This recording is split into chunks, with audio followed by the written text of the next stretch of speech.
नमस्कार। हमारे इस खास कार्यक्रम आत्मनिर्भर भारत में आपका स्वागत है। मैं हूं चंद्रशेखर जोशी और जैसा कि हम आपको लगातार बता रहे हैं कि अनलॉक 2 को लेकर के केंद्रीय गृह मंत्रालय की ओर से गाइडलाइंस जारी कर दी गई हैं। अनलॉक 2 में क्या कुछ होगा, कैसी रहेगी आपकी ज़िंदगी, क्या कुछ अनलॉक 2 के नियम हैं, ये सब कुछ हम आपको बताएंगे और साथ ही अपने विशेषज्ञों से भी बातचीत करेंगे। और इस पूरे कार्यक्रम के दौरान मेरे साथ रहेंगी मेरी सहयोगी नैन्सी।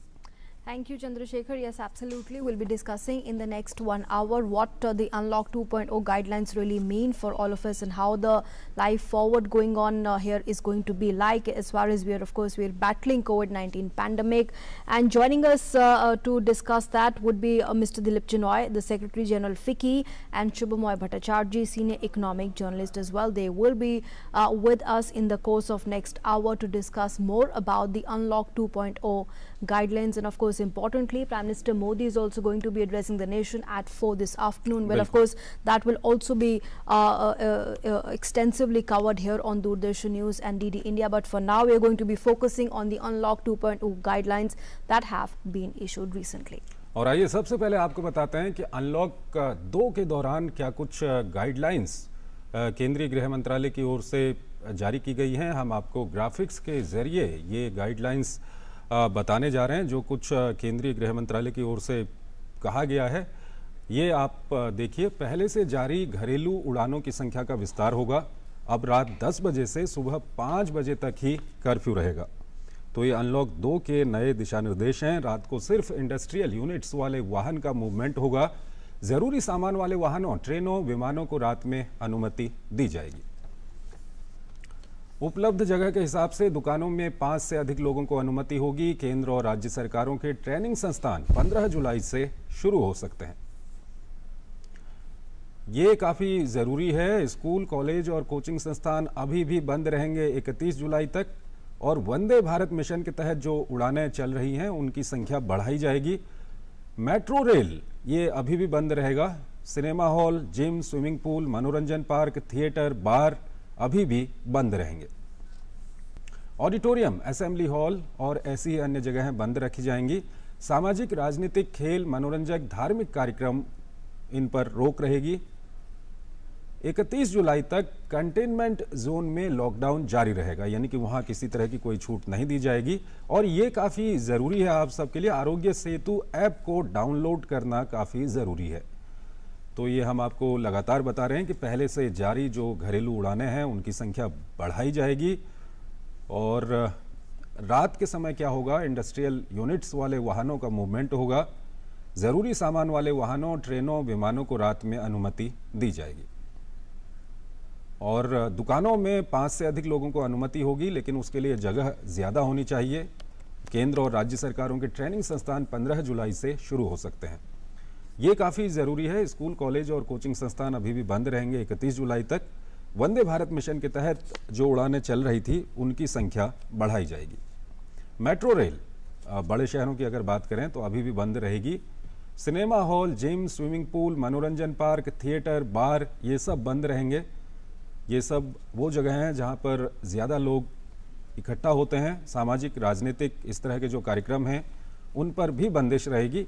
और आपको ये बता दें कि जो ये गाइडलाइंस आई हैं इसके साथ साथ इन केंद्र सरकार के जो दिशा निर्देश हैं उनका पालन करते हुए कई राज्यों में भी लॉकडाउन कई राज्यों ने बढ़ाया है। उस बारे में भी हम आपको जानकारी देंगे। लेकिन सबसे पहले हम जो अनलॉक 2 की गाइडलाइंस है उस पर अपने विशेषज्ञों से बातचीत करते हैं। Absolutely. Let's go across now to Mr. Dilip Chinoy for now, who's joining us on this special broadcast. Mr. Chinoy, welcome welcome here on the Doordarshan News on a special broadcast.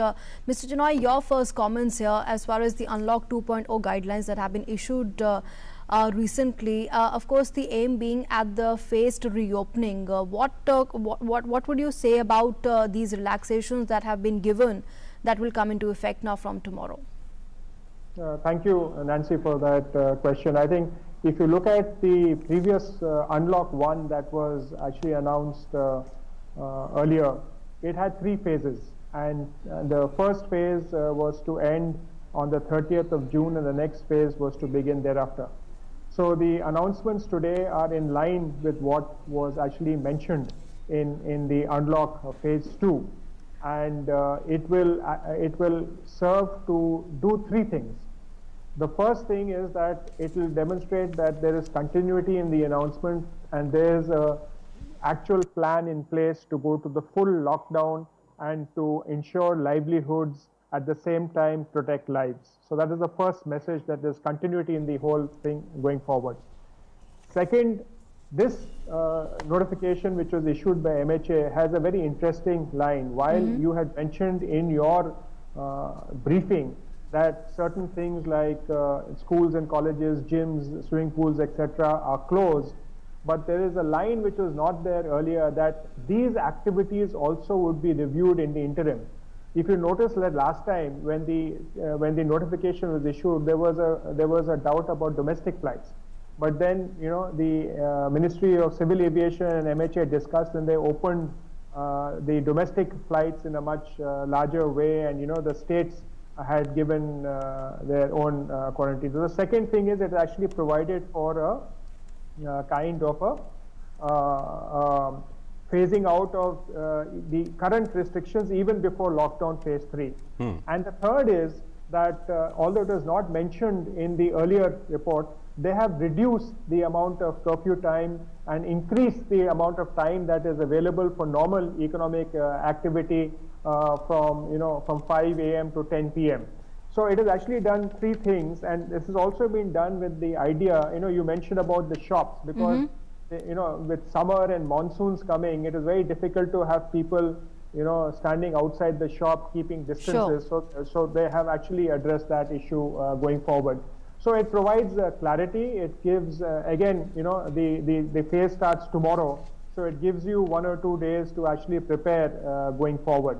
So I think it's a very positive step. It will lead to I think increased confidence in the people, and the people will start also going out. At the same time, you have said that you must wear masks, you must keep social distancing, etc. But it will increase the confidence of people, and second, it will lead to perhaps increased economic activity going forward. But like when you mentioned, and you said that you will come back to it later, that the state governments have actually announced their own, or will be announcing their own programs. So Right. last time there was a slight variation in among the different states. So if you talk that AP, Bihar, J&K, Jharkhand, Ladakh, and Telangana actually did not make any changes to the announcement made in Unlock 1. But the other states, had different variations. They had different curfew timings. They allowed certain things, did not allow certain things. Some people went up ahead and allowed it. Delhi, because it is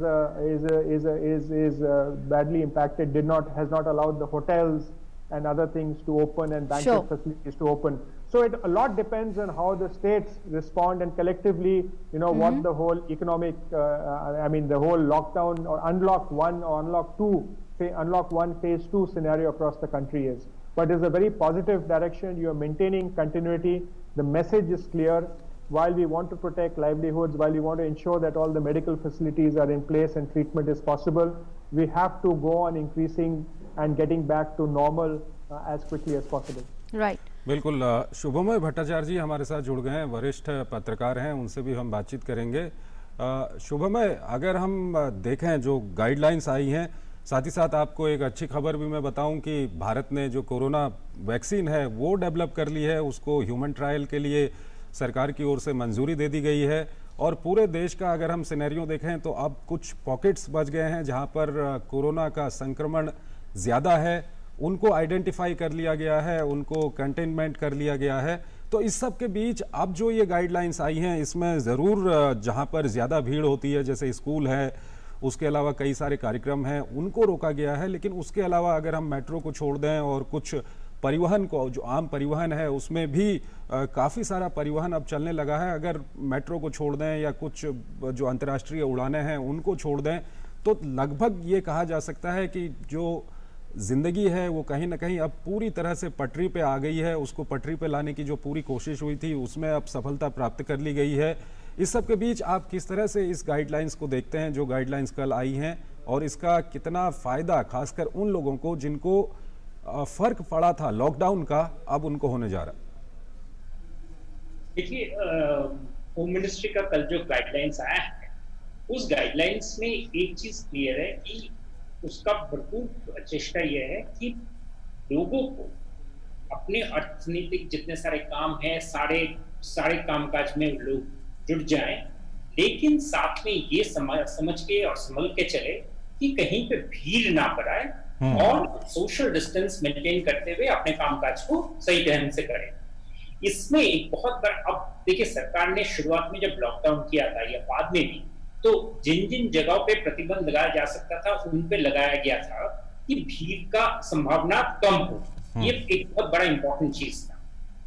लेकिन अभी जब सरकार ने सब चीज almost सारी चीजें खोल दिए हैं, ये हमारे लिए जो आर्थिक तरीके से जिनका कंडीशन बेटर है, उनको ये समझना चाहिए कि हमारे ऊपर ज्यादा जिम्मेदारी आ जाती है कि इस तरह का माहौल, इस तरह का कंडीशंस फिर से ना तैयार करे कि एक सेकेंड वेव का फिर से दौर आ जाए।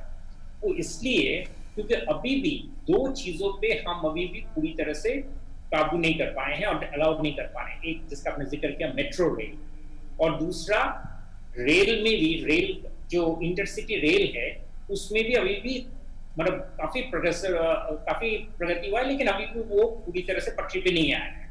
और वजह यही है कि इसमें भीड़ होने का ज्यादा संभावना है, लेकिन इन पर चलते कौन है? गरीब लोग। मेट्रो में ज्यादातर हम आप तो गाड़ी में निकल जाएंगे, लेकिन गरीब लोगों को शहर के एक प्रांत से दूसरे प्रांत जाने के लिए या तो बस या मेट्रो का ही साधन अवेलेबल है। अगर हम इस वक्त इस चीज को अगर ना संभल के चले तो इम्पैक्ट इन लोगों पे आता है कि इनके लिए अभी भी वो मुश्किलें सामने रहती है कि भाई हम शहर के एक तरफ से दूसरे प्रांत पर, एक शहर से दूसरे शहर, एक शहर के अंदर ही हम ट्रैवल कैसे करें। बसों में अभी भी वो रिस्ट्रिक्शंस है और होना ही चाहिए। ये चीज एक बहुत बड़ा, एक जिसे कहते हैं सोशल कॉन्शियसनेस, वो होना बहुत जरूरी है। इनके पास साधन है कि भाई हम ऐसा काम ना करें, पार्टीज या कोई जलसा या कोई ग्रुप्स का मीटिंग ना करे कि फिर से ये पनप जाए। वैसे भी अभी भी सिचुएशन काफी नाजुक है और उस पर और भी ज्यादा नाजुक हो जाता है जब ये क्योंकि इसके वजह से जो गरीब लोग हैं उन पर प्रहार ज्यादा होता है और वो आर्थिक दृष्टि से हमारे लिए वो सबसे बड़ा एक चिंता का कारण बना रहता है। लेकिन उसमें तो सरकार कुछ नहीं कर सकते ना। उसमें लोगों को अपने तरफ से ये दृष्टि रखना बहुत जरूरी है कि हमारे काज का, हमारे जिसे कहते हैं रिस्क लेने की वजह से कहीं दूसरों को जो गरीब है उन पे ऊपर क्षति ज्यादा ना हो जाए। ये इस वक्त एक आर्थिक स्थिति का ये बहुत बड़ा एक जिसे कहते हैं एक पोजीशन है जिन पर हमें बहुत अच्छी तरह से ध्यान देना चाहिए। ठीक है, आप दोनों हमारे साथ बने रहिएगा। दरअसल हम जो बता रहे थे कि कुछ पॉकेट्स अब देश के अंदर रह गए हैं जहां इसका ज़्यादा फ़र्क है। दिल्ली की हम बात करें या महाराष्ट्र की बात करें तो उसके लिए भी इन राज्यों में काफ़ी सख्ती की गई है। केंद्र सरकार ने दिल्ली में बढ़ रहे कोरोना वायरस संक्रमण को देखते हुए कंटेनमेंट जोन में घर घर जाकर सर्वे कराने का निर्देश दिया है। गृह मंत्रालय की ओर से जारी निर्देश के मुताबिक प्राथमिकता के आधार पर कंटेनमेंट जोन में ये कार्य 6 जुलाई तक संपन्न किया जाएगा। दिल्ली में कंटेनमेंट जोन की संख्या बढ़कर 453 हो गई है, इसलिए सर्वे पूरा होने की जो समय सीमा है वो बढ़ाई गई है और एक बार कंटेनमेंट जोन में सर्वे हो जाने के बाद पूरी दिल्ली में डोर टू डोर सर्वे कराया जाएगा। तो ये दिल्ली में ये करवाया जा रहा है, पहले कंटेनमेंट जोन में, उसके बाद डोर टू डोर सर्वे करवाया जाएगा और प्राथमिकता के आधार पर 6 जुलाई तक ये संपन्न किया जाएगा। कंटेनमेंट जोन की जो संख्या है वो बढ़कर 435 हुई है, ऐसे में सर्वे पूरा होने की समय सीमा बढ़ाई गई है और कंटेनमेंट जोन के बाद पूरी दिल्ली में डोर टू डोर सर्वे होगा। ये किया जा रहा है जहां जहां ज़्यादा फर्क है। महाराष्ट्र की अगर हम बात करें तो महाराष्ट्र में लॉकडाउन 31 जुलाई तक बढ़ाने का फैसला किया गया है। लॉकडाउन को लेकर अधिकार जिलाधिकारी और निगम कमिश्नर को यहां पर दिए गए हैं महाराष्ट्र में और संक्रमण से सर्वाधिक प्रभावित राज्यों में से एक है महाराष्ट्र। और दिल्ली की अगर हम बात करें तो दिल्ली भी। और राज्य में संक्रमण के तकरीबन 1,64,000 मामले हैं महाराष्ट्र में। और अगर हम बात करें तमिलनाडु की, तो तमिलनाडु में लॉकडाउन 31 जुलाई तक बढ़ाने के आदेश दिए गए हैं। चेन्नई, मदुरई, चेंगलपेट, तिरुवल्लुर और कांचीपुरम जिलों में 5 जुलाई तक लॉकडाउन को बढ़ाया गया है। इन इलाकों में लॉकडाउन के निर्देशों का सख्ती से पालन करने को कहा गया है। लॉकडाउन लागू करने से इन इलाकों में संक्रमण को कम करने में मदद मिली है। अगले महीने से सप्ताह के प्रत्येक रविवार को पूरे राज्य में, हम तमिलनाडु की बात कर रहे हैं, वहां पर लॉकडाउन लगाने का फैसला किया गया है। और 1 जुलाई से कंटेनमेंट जोन को छोड़कर सभी ग्रामीण इलाकों में धार्मिक स्थल खोलने की अनुमति वहां पर दी जा रही है। ये सब केंद्र के दिशा निर्देशों के बाद ये किया जा रहा है। कांचीपुरम, तिरुवल्लुर, चेंगलपेट और मदुरई जिले में 6 जुलाई से संपूर्ण लॉकडाउन लागू होगा। तो ये हम बता रहे थे और इसी में हम बात करना चाहेंगे मिस्टर चिनॉय आपसे कि ये जिस तरह की स्ट्रेटेजी अपनाई गई है कि सबसे पहले उन इलाकों को आइडेंटिफाई करना जहां पर कोरोना या हम कहें कोविड-19 का संक्रमण ज़्यादा है, और उन इलाकों में भी जो स्ट्रेटेजी अपनाई गई है कि होम मिनिस्ट्री या यूं कहें कि केंद्र सरकार की ओर से दिशा निर्देश दिए जा रहे हैं। राज्य सरकार, अधिकतर राज्यों में हम देख रहे हैं कि राज्य सरकार क्या कर रहे हैं कि उन दिशा निर्देशों को अपने जिलाधिकारियों को दे रहे हैं और जिला अधिकारी अपने अपने जिलों में इस तरह के जो इलाके हैं उनको देख रहे हैं, कौन से इलाके हैं, उनको कंटेनमेंट जोन बना रहे हैं, उनके बाहर बफर जोन बना रहे हैं और वहां पर ट्रीटमेंट कर रहे हैं। तो इस स्ट्रेटेजी को आप किस तरह से देखते हैं? तो अगर आप देखें तो जो MHA का जो ऑर्डर है वो कंटेनमेंट जोन को, उसका डेफिनेशन और उसका जो उनमें क्या एक्शंस लेने की ज़रूरत है वो लोकल स्टेट गवर्नमेंट्स या डिस्ट्रिक्ट अथॉरिटीज़ को एक तरीके से एम्पावर करती है।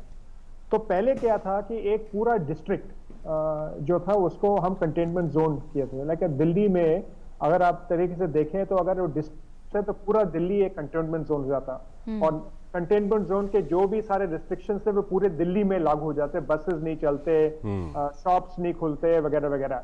लेकिन ये जो उन्होंने अनुमति दी है कि आप कंटेनमेंट जोन्स को नैरो कर सकते हैं, और जैसे आपने जिक्र किया था कि 435 कंटेनमेंट जोन है दिल्ली में, और ये मोहल्ला, घर वगैरह को एक तरीके के कंटेनमेंट जोन किया है और बफर जोन क्रिएट किया है कि ये कंटेनमेंट और बफर जोन के बाहर नॉर्मल जो उनके जो डायरेक्शंस है, नॉर्मल एक्टिविटी हो सकता है। तो एक तो ये है वो लाइवलीहुड्स बढ़ाने के लिए।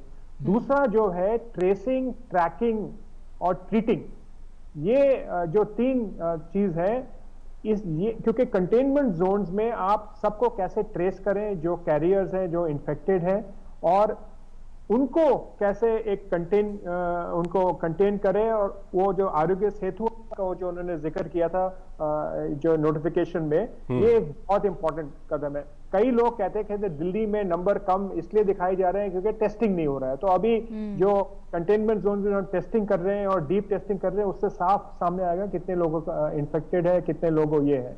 उससे ये भी होगा कि अगर आप टेस्ट में पॉजिटिव आ गए किसी कारणवश, तो आपको भी आइसोलेशन करने के लिए था, और पहले थोड़ा सा इंस्टीट्यूशनल आइसोलेशन और होम क्वारंटीन के ऊपर थोड़ा सा मतभेद हुआ था और थोड़ा सा डिस्कशन हुआ था। अब तो वो कह रहे हैं कि नहीं, आप होम आइसोलेशन करें। तो ये कोविड स्प्रेड होने का एक कारण को रोकेगा। तो जो बढ़ती संख्या है आगे जाने में ये कम होगी और शायद नंबर ऑफ केसेस भी पीक करके डिक्लाइन में आ जाए, तो जिसमें आगे जाकर के हम और उसको एक तरीके से रिलैक्स कर सकते हैं और मेट्रो खोल सकते हैं, होटल्स खोल सकते हैं, आगे और भी इकोनॉमिक एक्टिविटी बढ़ सकती है।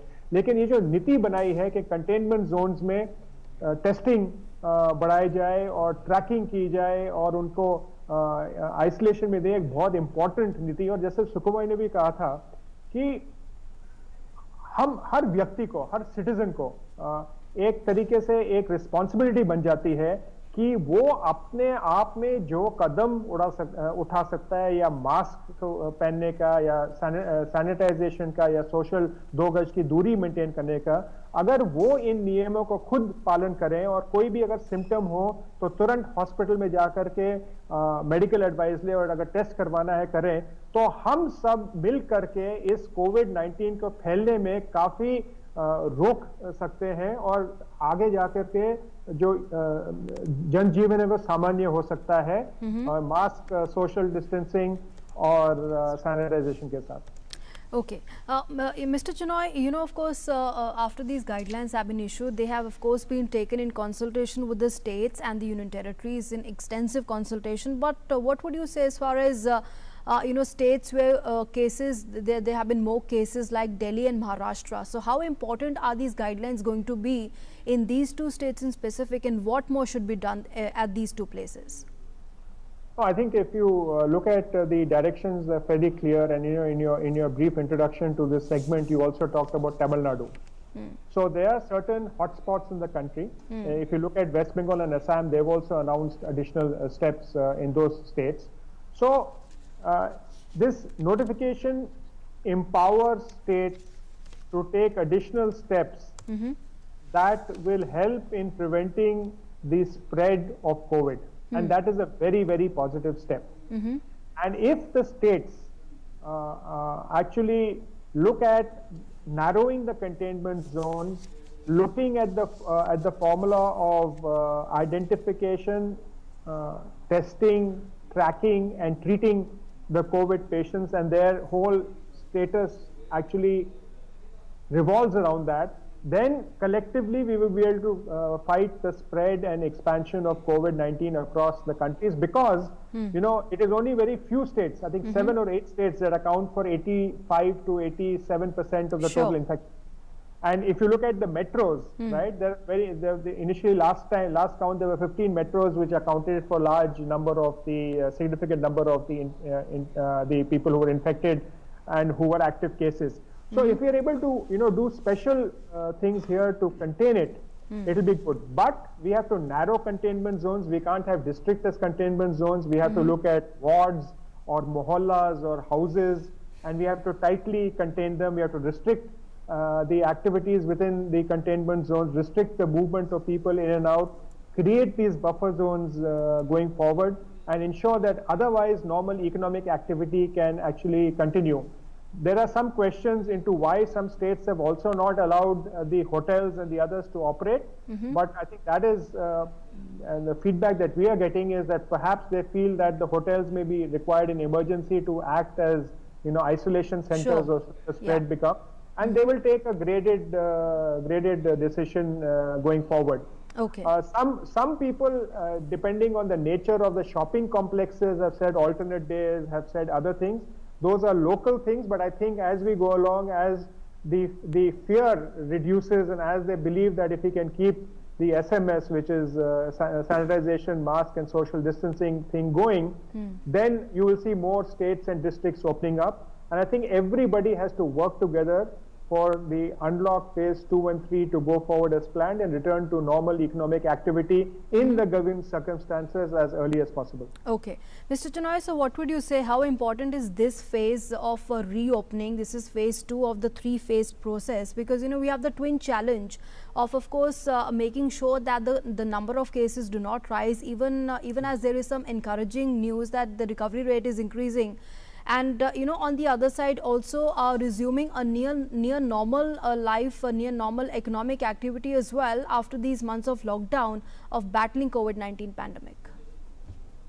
So this is a very this is a very important step in Unlock 1 program, because after this we'll have phase 3, right? And I think, you know, there are some other states also who are going ahead of phase 2 guidelines, where you look at, you know, especially if you look at schools, right? Okay. So, you know, in schools, some states actually allowed certain activities in schools and in other sectors to actually go on even before it was actually done, and they did so in consultation with the central government. So it is not that all states are looking at only curbing activities. Some states are also thinking at expanding activities. Some states are also looking at spas and gyms opening in a controlled environment, although nationally it is not allowed. But I think this is on the economic and livelihoods front, but on the life front, everybody is very clear that no large gatherings, we have to be socially responsible, we have to follow the guidelines, public transportation will have distancing, many states have also announced quarantine for air passengers and other passengers coming, varying from 3 days to 7 days to 14 days to institutional to home quarantine. Some states like Telangana and Bihar don't have any quarantine for air passengers. So I think this will all lead to a kind of harmonization as we go forward, and it really looks at the threat perception from the state's point of view. Okay, sure. बिल्कुल शुभम, जैसा कि mister Chinoy बता रहे हैं कि कई राज्यों में अगर हम इंस्टीट्यूशनल क्वारंटाइन की बात करें या होम क्वारंटाइन की बात करें तो अलग अलग नियम निकल के आ रहे हैं, लेकिन उस सब के पीछे एक मजबूरी भी ये है कि अलग अलग राज्यों की अलग अलग स्थिति है। कई राज्य ऐसे हैं वहाँ पर कोरोना के केस नगण्य हैं और कई राज्य ऐसे हैं वहाँ पर बहुत ज़्यादा कोरोना के केस हैं। इस सब के बीच में सवाल ये है कि जो केंद्र सरकार की गाइडलाइन है उसमें एक बहुत अच्छा रोड मैप ये बनाया गया है कि अधिकतर अधिकार राज्य सरकारों को दिए गए हैं और उसमें भी साफ तौर पर ये स्पेसिफाई किया गया है कि अधिकतर जो अधिकार हैं वो डिस्ट्रिक्ट मजिस्ट्रेट के पास हैं। इसको आप किस तरह से देखते हैं, क्योंकि जो कोरोना के इलाके हैं वो छोटे छोटे पॉकेट्स होते हैं, इस स्ट्रेटेजी को आप किस तरह से देखते हैं? बिल्कुल, आपने बहुत सही चीज की तरफ ध्यान दिया है कि तो एक बीमारी का हैंडलिंग के लिए केंद्र सरकार की जो गाइडलाइंस हैं जो वो एक बेस बन रहे हैं और वो एक बेस होना भी चाहिए, क्योंकि अभी लॉकडाउन के बहुत सारे डेटा आ रहे हैं किस राज्य में किस तरीके में है और हर राज्य में भी किस शहर में कितना डीप तक इसका असर हुआ है। और इसको संभालने के लिए हर राज्य को जैसे अभी फ्रीडम मिला है वो होना ही चाहिए, और सिर्फ राज्य को ही नहीं, खासकर म्यूनिसिपल पंचायत और नगर निगम को अपने पर फ्रीडम रहना चाहिए देखने के लिए कि कौन सा तरीका सबसे उनके लिए कारगर सिद्ध हो सकता है, और यही काम वो लोग कर रहे हैं। और इसीलिए केंद्र सरकार के जो नियमावली का जो एक फ्रेमवर्क है उसमें काफी स्पेस रखा गया है कि Okay. We'll try and come back to Shubham Bhattacharya. We seem to be having a bit of a problem here. Let's go back to Mr. Chinoy at this point. Mr. Chinoy, just to add to what my colleague here mentioned. So, the guidelines here talk about localizing monitoring and localizing control. How important are you seeing? Because now a lot of onus comes on the state governments and the district authorities as well. See, I think actually the whole issue that we are looking at is who is the best person or what is the best way to detect and control the spread of COVID in an area. I think the answer to that is very simple. The person who was closest to the scene, right? So earlier, what was it that, the municipal wards or the panchayats or things were not considered as a unit in lockdown phase 1, 2 and 3, because we did not know the nature and extent of, and it was a very, the whole COVID-19, its impact, this mortality rate, its recovery rate were unknown at that point of time. As we go along, as we see that there's a 50+% recovery rate, mortality rate is lower than 2.6 or 2.8%, and it only impacts a certain type of people in an age group or with comorbidities, then the local administration is best placed to actually understand who are the likely people to be impacted, and they get the first information, right, of who's actually impacted. So it's very easy for them, and giving this authority to the local administration and to the municipality or the panchayat is a very positive move. But in some cases, the local authorities are perhaps exceeding the brief, right? And for example, there was this classic case in the Delhi High Court about people not being allowed to come in from Sonipat into Delhi, although the guidelines actually addressed it. So the court intervened, and then that also set clarity that we need to actually cooperate across states, we need to cooperate across different entities and local administrations to actually enable that to happen. If you recall, in the earlier order, it said that inter-district movement will be allowed before the full opening up was there, if the two DMs could actually consult and collaborate. So the idea was that Delhi and the central government doesn't want to impose anything on the local administration. We are giving you a broad set of guidelines. You are best placed to actually understand the situation on the ground and implement it. Should you need help, should it go out of control, then we are willing to work with you jointly. And I think the very interesting case of MHA and the state government working together is the Delhi situation, where the Home Minister and the Chief Minister are actually working together to see what best we can do, and the local, sub-divisional magistrate in the districts and all is also empowered to work there.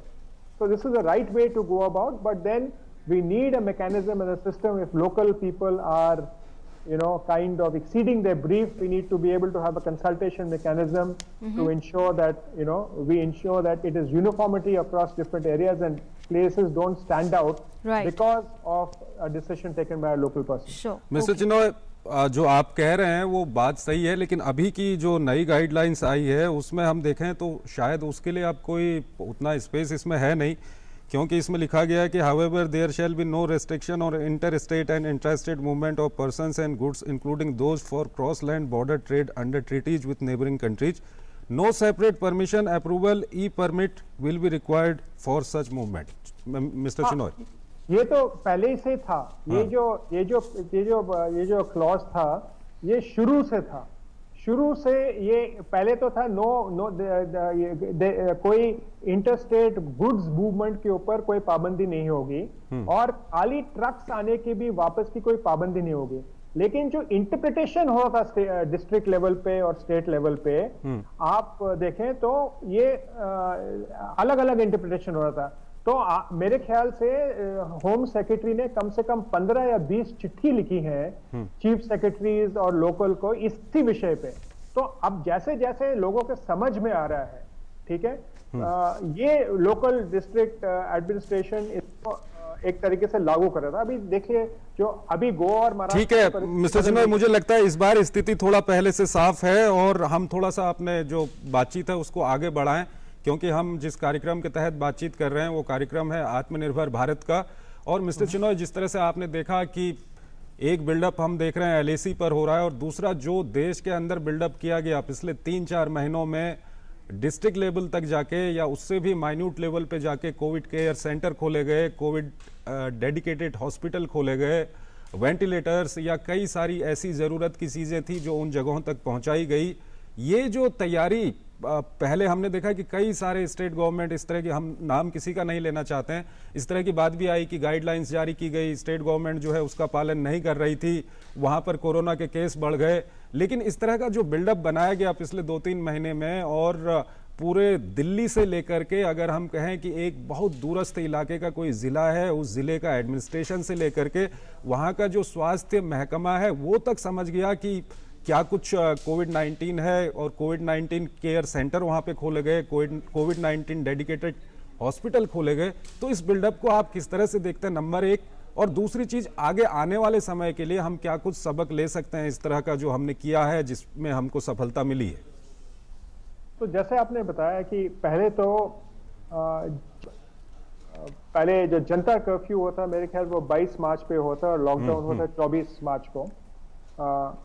उस time अगर आप देखें तो देश में हमें ये नहीं पता था कि कितने मास्क बनते हैं, कितने PPE इक्विपमेंट बनते हैं, कितने वेंटिलेटर बनते हैं, और अगर ये जो कोविड फैलेगा हम उसको एक तरीके में कंटेन करने में सफल होंगे नहीं. हमें ये नहीं पता था कितने हॉस्पिटल बेड्स होंगे, हम क्या आइसोलेशन वार्ड एक्चुअली क्रिएट कर सकते हैं. अभी आप देखें तो हम विश्व में मेरे ख्याल से नंबर 2 मैन्युफैक्चरर हो गए हैं मास्क से, प्रोटेक्टिव इक्विपमेंट के, वेंटिलेटर के लिए के, और जो ग्लव्स वगैरह जो भी कुछ चाहिए। और आप एक बड़े से बदलाव का देख रहे हैं, जो ऑटो कंपोनेंट कंपनीज हैं वो वेंटिलेटर बना रहे हैं, जो सेल्फ हेल्प ग्रुप्स हैं विलेजेस में जो कपड़ा सीते थे वो मास्क बनाते हैं, और टेक्सटाइल कंपनीज पीपीई इक्विपमेंट बनाते हैं जो, और बहुत लोगों ने सैनिटाइजर बनाने का, अल्कोहल कंपनीज ने और अलग अलग कंपनीज ने सैनिटाइजर बनाने का एक किया। तो इससे एक बात बिल्कुल सामने उभर के आती है कि अगर जरूरत पड़े तो हर भारतीय, हर उद्योग और गवर्नमेंट मिल करके इकट्ठा काम करे तो हम किसी भी डिफिकल्टी या किसी की परिस्थिति का सामना कर सकते हैं और उसको कंटेन कर सकते हैं। तो ये एक काफी बहुत ही महत्वपूर्ण बात सामने आई है। और इसको अगर हम इसका जो इकोसिस्टम और इसका जो पूरा जो हमने किया है, कैसे किया है, इसको अलग अलग प्रोडक्ट्स में लेके जाए तो उन प्रोडक्ट्स में भी हम आत्मनिर्भरता पा सकते हैं और दुनिया में एक काफी मैन्युफैक्चरिंग की शक्ति लग सकते हैं या सर्विस की शक्ति बन सकते हैं। आपने हॉस्पिटल्स का जिक्र किया था। पहले तो जो हमने ये सोचा था कि भाई अगर देखिए इसमें कोविड में 3 टाइप के केस होते हैं। एक जो बड़ा सिंपल सा केस होता है, आपको बुखार जुकाम होता है, आप डॉक्टर के पास जाके सेल्फ क्वारंटीन करें या बिल्कुल उसमें आप क्योर हो जाते हो, ठीक है। दूसरा है थोड़ा सा ज्यादा आपको हॉस्पिटल में आइसोलेशन करना है, ये इसी का हिस्सा है, आपको सिम्टम्स होते हैं। दूसरा जो है आपको ज्यादा सिम्टम्स होते हैं, आपको कोई कोमोर्बिडिटी है, आपको आईसीयू में जाना है, और उससे ज्यादा आपको ऑक्सीजन या वगैरह चाहिए, आपको वेंटिलेटर चाहिए।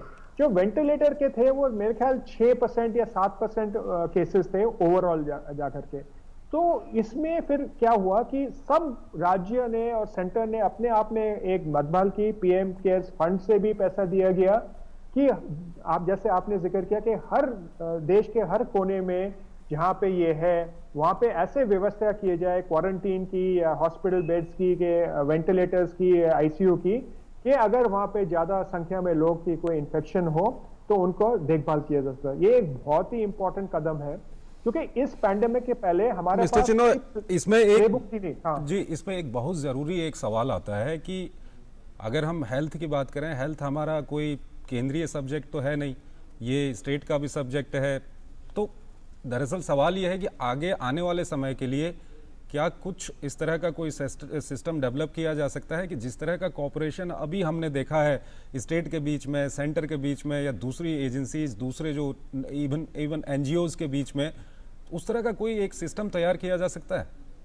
बिल्कुल, मैं उसी पे आ रहा था। तो हमारे पास कोई, मैं उसको अंग्रेजी का शब्द करूंगा, कोई प्लेबुक नहीं था, हमारे पास कोई सिस्टम नहीं था कि अगर ये ड्रॉपलेट इन्फेक्शन हो तो क्या करें, क्योंकि हमें प्लेग या वैसे अर्थक्वेक या साइक्लोन का एक हमारे पास एक ढांचा बन गया है। क्योंकि अगर आप देखें कोविड के बीच में भी एक ईस्ट कोस्ट में और एक वेस्ट कोस्ट में, दोनों में साइक्लोन आए थे, लेकिन क्योंकि हमारे पास वो ढांचा बना हुआ था कि साइक्लोन के वार्निंग आई गए, उनको कैसे इवैक्यूएट करें, कैसे करें, जो डैमेज हुआ था वो बहुत कम था। आगे जाकर के ये ड्रॉपलेट वाला जो केस है जैसे अभी है, उसके लिए एक ढांचा बनाया जाए कि आगे ऐसा है तो क्या करें, और उसमें स्टेट की क्या रिस्पॉन्सिबिलिटी होगी और सेंटर की क्या रिस्पॉन्सिबिलिटी होगी। एक थोड़ा सा गैप था और मैं आपको उसके ऊपर ध्यान आकर्षित करना चाहता हूं कि पहले क्योंकि उसको कंटेन करने में उन्होंने कहा था कि खाली गवर्नमेंट लैब में जाके टेस्ट करा और खाली गवर्नमेंट हॉस्पिटल में दाखिल हो।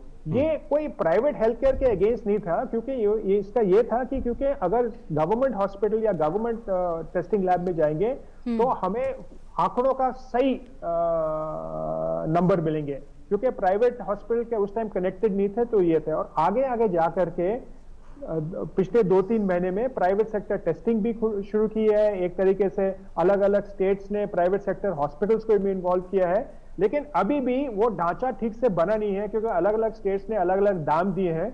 और आगे जाकर के ये पूरे हेल्थ केयर सेक्टर को कैसे इन्वॉल्व करें, और जैसे आपने कहा था ये कंकरेंट सब्जेक्ट है सेंटर और स्टेट का।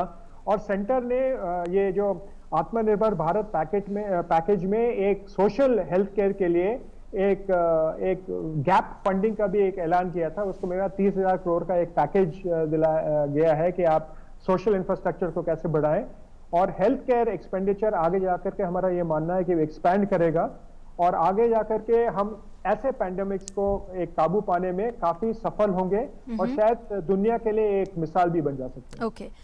Shubhamoy, let me come to you now. Like we've been discussing how there was a preparation in place, during these months of lockdown for the contingency to battle COVID-19 pandemic across India today. And now we are seeing slowly and gradually the economy being opened up. We are in the phase 2 of the 3-phase process of reopening. What would you say that, the learning lessons that we have drawn from other countries, US and Europe, that India has drawn, and India could even draw in the near future to battle this pandemic in even a better manner, for the year up ahead? Nancy, इसी में एक सवाल शुभमय के लिए हम जोड़ देते हैं। Sure. शुभमय, अभी मुझे लगता है ये एक ऐसी कंडीशन में हम लोग हैं जहां दुनिया के लिए भी एक एग्जाम्पल, कई सारे हमारे जो सिस्टम हैं वो दुनिया के लिए एग्जाम्पल इस वक्त बन सकते हैं, क्योंकि कोविड-19 से लड़ने में जिस तरह का एक सिस्टम और जिस तरह से एक स्ट्रेटेजी अपनाई गई है यहाँ पर, वो एक एग्जाम्पल हो सकती है। क्योंकि जब शुरू में लॉकडाउन किया गया था, लॉकडाउन का मेन मकसद ये था कि बाहरी देशों से यहाँ पर इन्फेक्शन ना आ पाए, तो पूरा सील कर दिया गया था जितना बॉर्डर था। उस समय पे हमने देखा कि जो दुनिया के बड़े देश थे वो भी ये नहीं कर पाए थे। उस वक्त उनको भी एक डर था कि हमारे यहाँ आर्थिक मंदी आ जाएगी। तो कहीं ना कहीं सवाल यह है कि क्या इस वक्त एक बड़े एग्जाम्पल हम साबित हो सकते हैं दुनिया में? दुनिया के लिए से ये ज्यादा इम्पोर्टेंट है कि हम अपने लिए कितना अच्छी तरीके से इसको हैंडल कर पाए हैं। क्योंकि देखिए, दुनिया के ऊपर अभी इस वक्त इतना प्रेशर आ गया है कि वो हर देश अपने तरीके से जूझ रहा है। भारत के लिए ये बहुत इंपॉर्टेंट है कि हम जो लॉकडाउन किए थे वो बिल्कुल सही है कि जिस वक्त हमने किए थे वो जरूरी था, और वो उसका फायदा मिला है। उससे काफी हद तक काफी सारे डेथ्स, काफी सारे इन्फेक्शंस को हम अवॉइड कर चुके हैं। अभी जब खुलने का जरूरत है तो सबसे पहले जो अभी देखेंगे, अब कुछ दिनों पहले S&P, मूडीज, फिच, इन सबका जो असेसमेंट आया था, सबका असेसमेंट ये है कि खोलना जरूरी है, और खोलने के साथ भारत अपने आप को, अर्थव्यवस्था को कितने अच्छी तरीके से संभाल सकते हैं इस खोलने के प्रक्रिया को, क्योंकि इसका कोई पहले का कोई मिसाल नहीं है। दुनिया में कहीं भी एग्जाम्पल्स अवेलेबल नहीं थे, क्योंकि इस तरह के पैंडेमिक आए नहीं है पिछले 100 साल में। इसीलिए भारत किस तरीके से कर रहा है, अपने आप में ही किसी तरीके से, जैसे आप अभी डिस्कस कर रहे थे और बहुत सही था, कि किस तरीके से एक एक स्टेट, एक एक शहर अपना एग्जाम्पल्स दूसरों में बांट सकता है। ये चीज को अपने आप में एग्जाम्पल्स को और वाइड स्प्रेड करके आगे चलना बहुत जरूरी है, क्योंकि हम जितने जल्दी अर्थव्यवस्था को अपने पटरी पे ला सकेंगे, वो कोविड को भी हैंडल करने में बहुत बड़ा सहायता होगा। क्यों? क्योंकि इसके लिए जो खर्च आ रहे हैं, इसके लिए जो प्रिपरेशंस आ रहे हैं, वो हमारे ऊपर एक बहुत बड़ा प्रेशर है, और उस प्रेशर को हैंडल करने के लिए बहुत जरूरी है कि अर्थव्यवस्था में एक गति आए। अभी जो डेटा जितने सारे आ रहे हैं, उस डेटा से अच्छे डेटा है, उससे पता चल रहा है कि एम्प्लॉयमेंट का दौर फिर से शुरू हुआ है। जितने सारे बहुत सारे गुड्स एंड सर्विसेज थे, गुड्स खासकर जिनकी ट्रैवल में रोक आ गया था, वो फिर से चल रहे हैं। कंज्यूमर्स कुछ हद तक मार्केट्स में फिर से वापस आए हैं, स्पेंडिंग बढ़ी है। ये सब चीजें को देखना, ये हम अगर अपने आप को संभाले और जिस तरह से आगे चले, तो निश्चित ही ये जो आप सवाल पूछ रहे हैं, तो वो एक काफी अच्छी तरीके से नजर किया जाएगा दुनिया के विश्व भर के बाजार में। और वो नजर करना इसलिए जरूरी है कि उसके बेसिस पे ही फॉरेन इन्वेस्टमेंट्स अट्रैक्ट होके भारत में आएंगे। तो रेटिंग एजेंसीज का जो स्टेटमेंट्स रहेगा, जो देख रहे हैं कि मीडियम टर्म में इंडिया किस तरीके से अपने डेट टू जीडीपी रेशियो को संभाल के आगे बढ़ सकते हैं, वो इस साल एक बहुत बड़ा चुनौती है। और वो चुनौती हम जिस तरीके से संभाल पाएंगे, वो भारतीय अर्थव्यवस्था के लिए दूसरे निवेशकों को अट्रैक्ट करने में एक बहुत बड़ा मिसाल कायम होगा। तो कुल मिलाकर ये जो प्रोसेस अभी चल रहा है ये बारीक है और ये काफी जिसमें बहुत सारे जैसे कहते हैं मूविंग पार्ट्स है कि किस तरीके से किस चीज को ओपन किया जाए, लेकिन उसमें से इन्फेक्शन का जो प्रोसेस है उसको उसमें फिर से उछाल ना आ जाए। इन सब चीजों को देखते हुए बहुत सारे स्टेप्स का अभी जरूरत अभी किए गए हैं और बहुत सारे स्टेप्स का भी जरूरत है। और कुल मिलाकर वही बात है कि कितना अच्छी तरीके से हम अर्थव्यवस्था को ओपन कर सकते हैं। Okay. Mr. Chenoy, your comments here, we've been discussing how preparation was made during these months of lockdown to meet this contingency of battling COVID-19 pandemic in India today. And now as we are slowly and gradually opening up, we are in the phase 2 of the 3-phase process of reopening. What lessons would you say that, one state can draw from the other? How can these states emulate or, from other countries who have experienced the COVID-19 pandemic before India did, and that is, of course, US and Europe. So what more can really be done to make sure that the economic activity also has resumed already, gears up in the right direction, and of course the rate cases also reduces going forward? So I think there are 3 things I'd like to say. First is that the lessons that we have learned would be now applied in future if such a similar pandemic actually comes about. If you look at many of the countries, they did not, including parts of China, they did not enforce an economic lockdown. Okay? So one of the biggest learnings out of this would be that given a pandemic, what are the steps that we need to take and the precautions we need to take to ensure that economic activity continues in different parts of the country, and at the same time we can actually save lives and spread the spread of COVID. I think this is the most important lesson, because the economy declining, the states did not have revenues. Therefore, we could not do packages as we would like for the different, for different parts of the low-income earning members of society, etc., etc. So this is the first thing we need to actually build up. The second thing is, like, we need to actually, the lesson that is learned, and this is available from different countries and different things, about the importance of testing. So if you see, South Korea and Germany actually follow the testing route which now Delhi is doing. So how do you take a decision about testing and identification and tracking and isolating it going forward? So this is the second kind. And the third is, how do you get social commitment and social leadership and individual leadership in society to ensure that we all contribute in containing and, the spread of a pandemic like this through our actions. And there are different models in different... So how to invoke that, Mr. Chenoy, how to invoke social commitment, because that's clearly a very important aspect of battling this pandemic. It all boils down to individual, contribution. So if you look at what Vietnam did, Vietnam had a fantastic song where the simple thing was, wash your hands, don't touch your eyes, ears, nose, mouth, with your hand, and keep a social distancing, right? It was a song, right? And that song became popular. Everybody kind of started singing it and actually following it, etc. Somewhat like an ad which has been given by, a sanitizer or a soap producer in India. So that is one example. The second example is where, in Singapore or in Korea, where they actually... New Zealand is a great example, Mr. Chenoy. Yeah, New Zealand has no cases, very little cases, yeah, right? Exactly, so, that's what. Yeah, okay, but these are islands, these are small islands, right?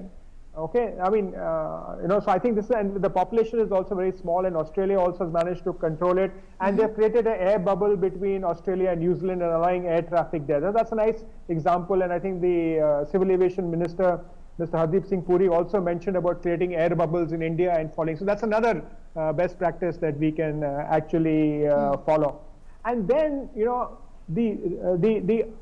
whole thing of how public transportation, how air travel, how rail travel could be done. There are different examples in different countries that could be there. One example which is in Europe, and we have to see how it pans out. A lot of us will understand that this is the tourist season in Europe.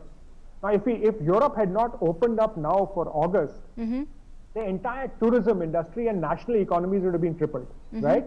So if they manage to do that, then for for our own things, just before you were mentioning the temples in Madurai and other things that are opening, how do you open domestic tourism and international tourism? Will we be able to offer, will Goa have the same influx in December? How do we prepare for that? So that is also something that we need to actually learn, and this has to be done. You might get a small example from one country or one city or one state around the world. We have to have the ability under the NDMA and other things to collate these and to create a thing of best practices for other people in the But country. Mr. Chinoy, one of the things that I would like to also discuss with you is that, of course, we can draw lessons from each of the states and also from other countries as well. But one of the challenges that India faces is, of course, the vast population, the density of the people staying here. So what more challenges does this reality pose for India? So I think the density of population actually does three things. One, within homes, it does not allow for social distancing, right? Exactly. Or things like that. And if one person get infected, many more need to get Absolutely. infected, right?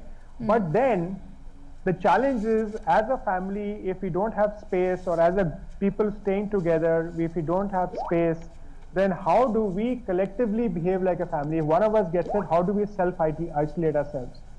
So we need to actually create models for high density kind of areas of living. But if you look at it, in some cities of the world, Hong Kong, for example, or Taiwan, for example, the density of population is actually more than some cities in India. Okay. Okay, so ठीक they है। have also. ठीक है mister Chinoy, दरअसल हमारे पास वक्त कम है। शुभमोय, हमारे पास वक्त कम है। आप हमारे स्टूडियो में आए, बहुत बहुत शुक्रिया आप लोगों का। और दर्शकों से भी हम कहना चाहेंगे कि अनलॉक 2 अब 1 जुलाई से शुरू होगा। उसकी क्या कुछ गाइडलाइंस है ये हमने आपको बताई, लेकिन कुछ ऐसी चीज़ें हैं जो अभी भी आपको करनी है। वो जो national directives for covid management है उसमें ये बताया भी गया है। आपको अभी भी मास्क पहनना है। जब आप खुले में कहीं जाते हैं, कहीं पब्लिक प्लेस में जाते हैं, तो आप मास्क ज़रूर पहनें। साथ ही साथ सोशल डिस्टेंसिंग अभी भी आप बरकरार रखें, और जहां भीड़ ज़्यादा है वहां ना जाएं, और अपनी साफ सफाई रखें, अपने हाथ धोते रहें, खुले में ना थूकें। ये सब वो नियम हैं जो बार बार आपको बताए जाते रहते हैं, और ये आपको अभी भी करना है, क्योंकि अभी भी इस बीमारी का प्रभाव कई जगहों पर बना हुआ है। और साथ ही साथ अब जब हम अनलॉक 2 की ओर जा रहे हैं, और हमने करीबन 3 महीने का एक लॉकडाउन देश के अंदर देखा है, और वो लॉकडाउन वक्त पर किया गया था, उसी का असर है कि आज देश के अंदर बाहर से संक्रमण बिल्कुल भी नहीं आ पाया। और देश के अंदर जहाँ जहाँ भी संक्रमण है, जितनी भी उसकी संख्या है, वो आइडेंटिफाइड है, वो कुछ पर्टिकुलर पॉकेट्स में वो संक्रमण है, और उसको भी खत्म करने की पूरी कोशिश इस वक्त की जा रही है। लेकिन जो नियम है, मास्क पहनना है, सामाजिक दूरी बरतनी है, साफ सफाई रखनी है, अपने हाथ धोने हैं, ये आपको अभी भी करना है। Absolutely, and this is in fact going to be the rule book from here on as well, as far as battling COVID-19 is concerned. With that, it's a wrap on this broadcast. Thanks for being with us. नमस्कार।